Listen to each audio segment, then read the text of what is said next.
High, আমি Payel from আজয় আলাপ।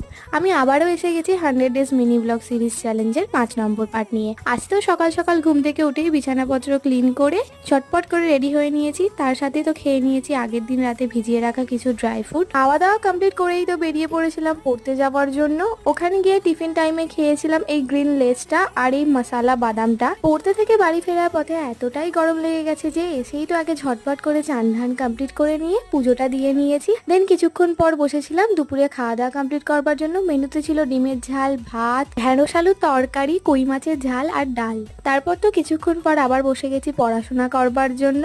পড়তে বসে তো একটু খিদে পাবেই, তাই বিকালের দিকে খেয়ে নিয়েছিলাম এই ফলগুলো। তো এখন আবার বেরোচ্ছি, যাব পড়াতে। পড়িয়ে টড়িয়ে উঠে তো সেখানেই রাতের খাবারটা খেয়েছিলাম। মেনুতে ছিল ঘুগনি, লুচি, তার সাথে মিষ্টি। আজকের ভিডিওটা এইটুকুই রইলো। দেখা হচ্ছে আবার কাল অন্য একটা ভিডিওর সাথে। Love you all, good night, by.